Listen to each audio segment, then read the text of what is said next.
Hello, everyone. This is Tom Fox, and welcome to our first episode of the podcast for 2025. Today, I'm absolutely thrilled to have with me Conrad Bibbins. Conrad has recently published a book entitled The Best General in the Civil War on a topic that I have been fascinated about literally for 45 years. So, with that incredibly long winded introduction, Conrad, first of all, welcome and thank you so much for taking the time to visit with me today. Thanks for having me. Could you tell us about your professional background before we get to the book itself? Okay. I was in journalism for more than 40 years, a lot of the time as a copy editor and wire editor at newspapers. I was at the Houston Chronicle for almost 30 years. And I'm originally from St. Joseph, Missouri, which is near Kansas City, and I went to the University of Kansas. And I've been several other cities, but I settled in Texas, and I'm very happy to be here. So, your book is entitled The Best General in the Civil War, and it focuses on George Thomas. Can I maybe start with why George Thomas? I'm not saying for sure that he's the best general, but just, hey, this is a nice title and to get somebody's attention and cause some, debate and discussion. But why George Thomas, why I picked him? He's a fascinating man. He was a Southerner born in Virginia, son of slaveholders. As a teenager, he was almost killed by Nat Turner during Nat Turner's rebellion, which was about 30 years before the Civil War began. But despite all that, he sided with the North when the Civil War began. He come out eventually against slavery. He just thought that what the South was doing was wrong. It was illegal. He had taken an oath when he graduated from West Point to defend the United States against all enemies, foreign and domestic. And he thought the Southern rebels were enemies. And he hated chaos would happen, so he decided to fight against it. And another aspect that I'm sure influenced him was that he was married to a woman from upstate New York who was against slavery. And he and his wife always denied that she pressured him into siding with the North. But I don't know. A wise man should listen to his wife. So I think I was part of it. I can't believe we got Happy Wife, Happy Life into this podcast and the oath that every United States military officer takes to defend against enemies, both domestic and foreign, or foreign and domestic. I have to also start out by asking, I've written numerous books as well, but what's your writing style? So, for instance, are you a morning person? Are you an afternoon, evening person? Do you see it play out in your head and just record it? Or how would you characterize your writing style, recognizing your professional journalism background?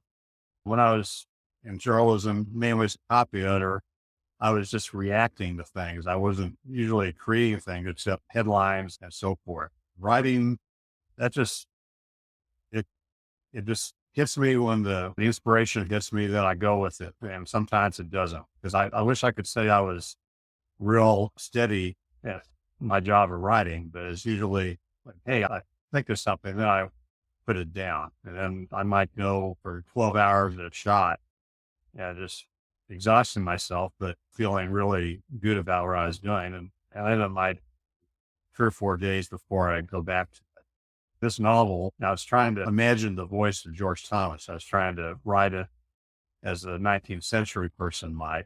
So I don't know if it was my style or at least what I hope George Thomas's style would be. But I just, when it hits me, just go with it. Go with it as long as you can. So, what could you tell us a little bit about synopsize the story for us?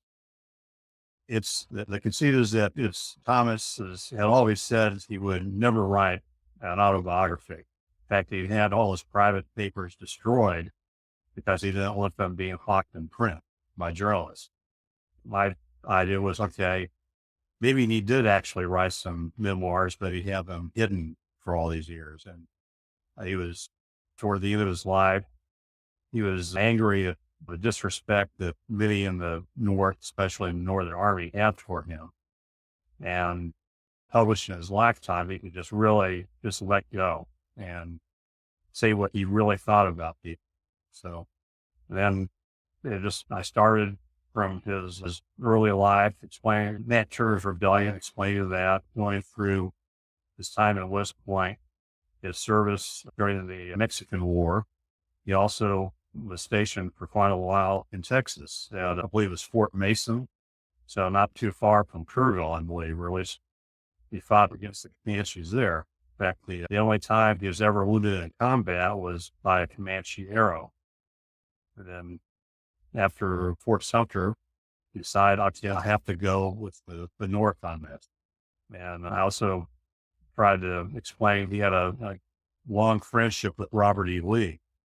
And I think both of them knew that slavery was wrong, but Lee decided I can't go against Virginia. And Thomas decided I have to go against Virginia. And Could you tell our audience what Nat Turner's rebellion was and really the impact it had on the psychology of the South? sure, if Nat Turner was a slave, he was also a preacher. He had a pretty big following. In fact, even whites listened to him sometimes because he's a very good preacher. But he lived in Southern Virginia. Then in 1831, he had a vision. He decided, okay, it's time for Black people to be free, and we need to kill all the white people. With about 70 followers, he killed his own owners, and then they went out all across Southern Virginia and killed about 60 white people before finally the militia was called out, and he was overtaken, or his people were defeated. One of the farms they went for, plantations, was the family of George Thomas. And George Thomas, his father already had died, but he and his mother and his other siblings barely escaped from Turner. Now they went to the swamp and got away. And despite that, he had been pretty kind to the slaves on his family plantation. He had taught them to read and had treated them with respect. So the slaves of the Thomas family did not join the Turner's rebellion. They escaped from Turner as quickly as they could. And I think this had a pretty big effect on Thomas. I think he realized, okay, these slaves are human beings and they want freedom, just like we want freedom.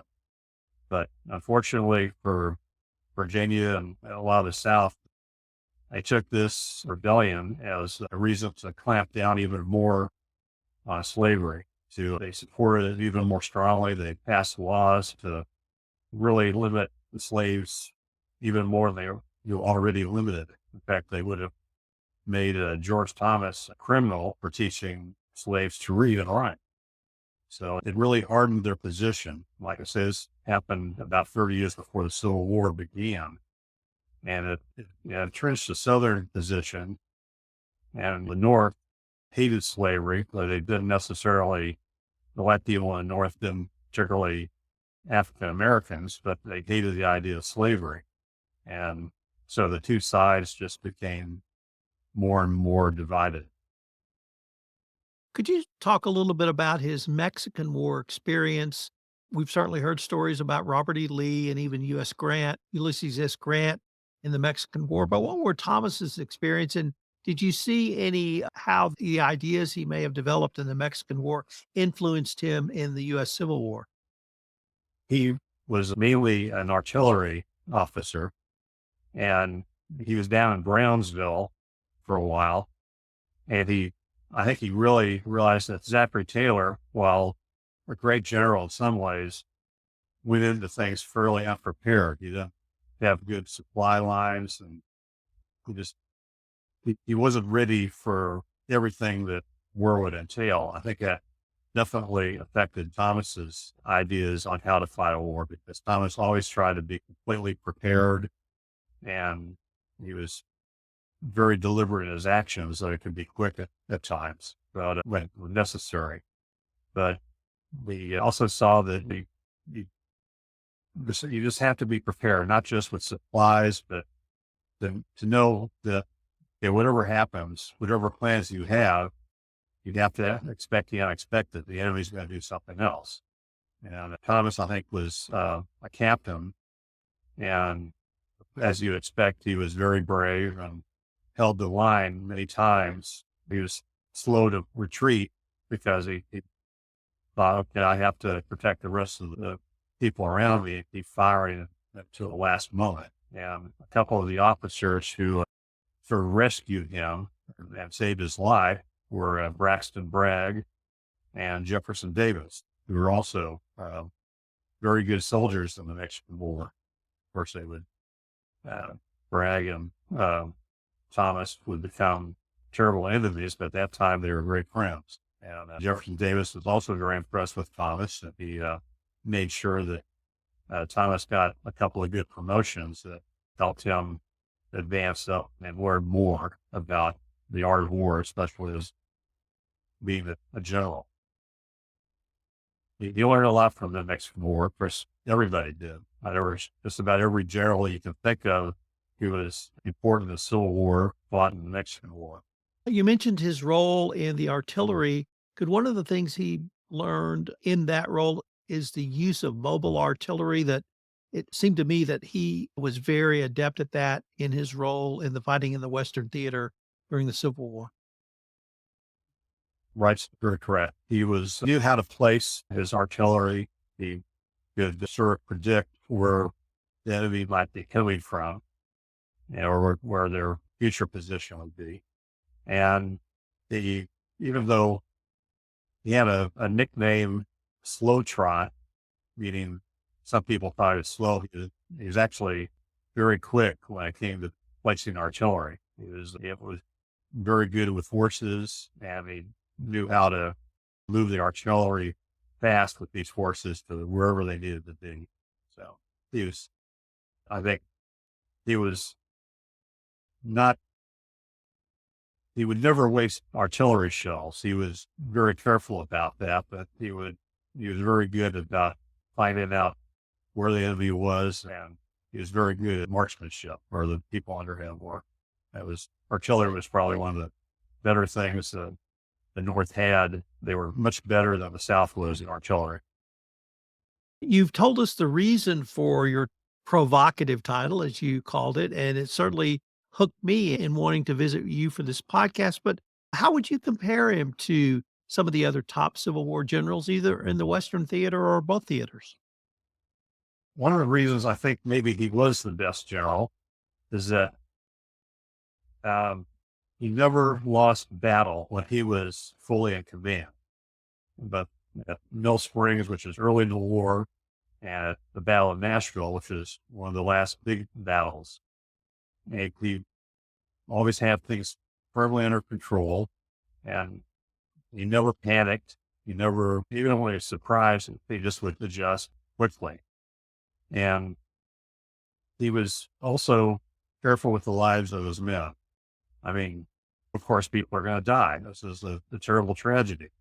But he didn't want to just, throw them against barricades and just hope something would happen. That would just be wasteful.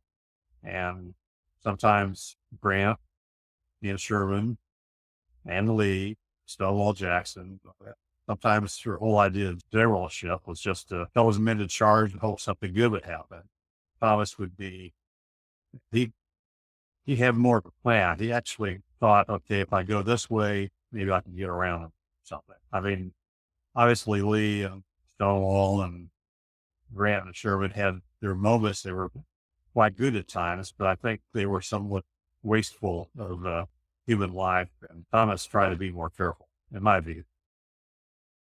You've told us about why or how General Thomas went with the North in the conflict. How did this affect his career and legacy?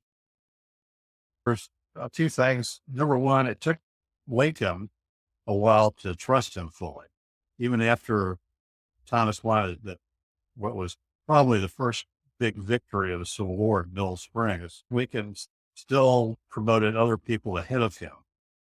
And of course, by the time at Chickamauga, when Thomas kept what would have been a horrendous Northern defeat, he kept it from being the total annihilation. That was when Lincoln finally started to think, okay, Now, Thomas is good. Thomas, I can trust him.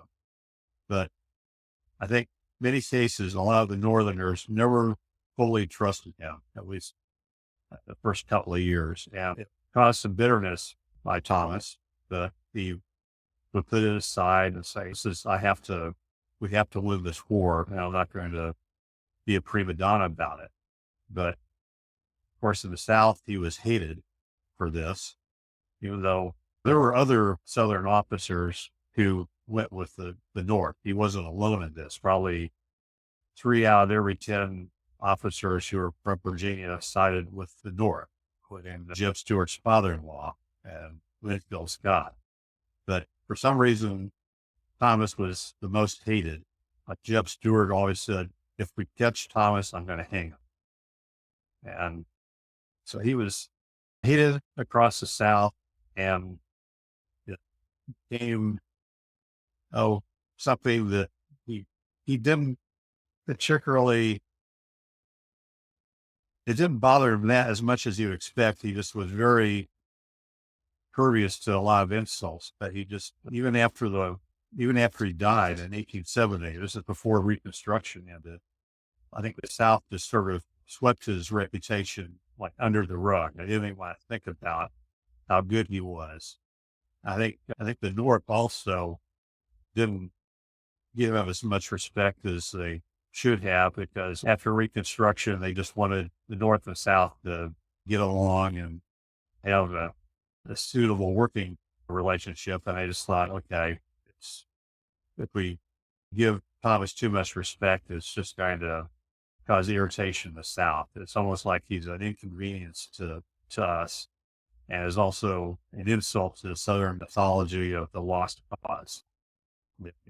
Everybody in the South thought we're all united for the Confederacy. Of course, it was a very divided country in the South. Very many people in the South did not want to succeed. They were, I think, almost pleased in a way that they were back in the Union. Thomas, I think, sort of became shoved to the side. In fact, when Grant and Sherman wrote their autobiographies, while they were respectful toward Thomas, Thomas had already been dead for several years by the time these generals wrote their autobiographies. They still kind of hectored Thomas in print, like, oh, he's just too slow, he's too deliberate. And I don't know, I think he was as fast as he needed to be. So these last 4.5 years of his life after the end of the war up until his death in 1870, where did he live? Various places. He was like in Nashville for quite a while. He was given command of several states, I guess, as a military governor, military commander of these states that were still being slowly brought back into the Union. And they had to fight against the Ku Klux Klan at that time, and was fighting for the civil rights of the freed slaves to make sure that they could vote. They would not be harassed by the whites in the South. And then toward the end of his life, he was sort of sent in exile to San Francisco. Grant had become president by this time, and Grant really didn't want Thomas anywhere close to him, so he sent him all the way to San Francisco, where it's the military commander there. And Thomas actually went up to visit Alaska for a while. This is after Alaska was purchased from Russia. And so he got to see, I guess, all the wildlife in Alaska. I don't know how deep he got up there. I don't think he got to where Denali National Park is, but he certainly saw Alaska. That was Thomas was pretty well traveled, even for a general. But then anyway, San Francisco is where he died. Are there any leadership lessons you can draw for the modern business professional from George Thomas's really remarkable life, Conrad? In business, you're supposed to be trustworthy. You're supposed to have integrity. And Thomas had that, both as a leader and as a subordinate general. Because when he was serving under when Thomas was serving under Sherman could completely trust Thomas. He doesn't have to worry about, I got to keep my eye on him all the time and make sure he does the right thing. So as both a leader and as a subordinate, Thomas is very good. And one of the reasons you could trust him was that he was not devious, as he wasn't always trying to intrigue and to rise up the corporate or the military ladder by unfair tactics. He wasn't a backstab. And sometimes looking through this, there were times when I should have been a backstabber, but he should have tried harder to win promotions. But he trusted the chain of command too much, I believe, and he let lesser men be promoted over him. And that's good for his own self-respect, but I think for the good of the Union, he should have had bigger commands earlier in the war. So maybe he needed to be a little more devious, or just say, hey, he should have tried to grab Lincoln's ear and said, hey, this guy's not doing his job. I can do it better. So I think in business, you want the best at the top. And he got almost to the top, but he should have gotten there quicker. I think maybe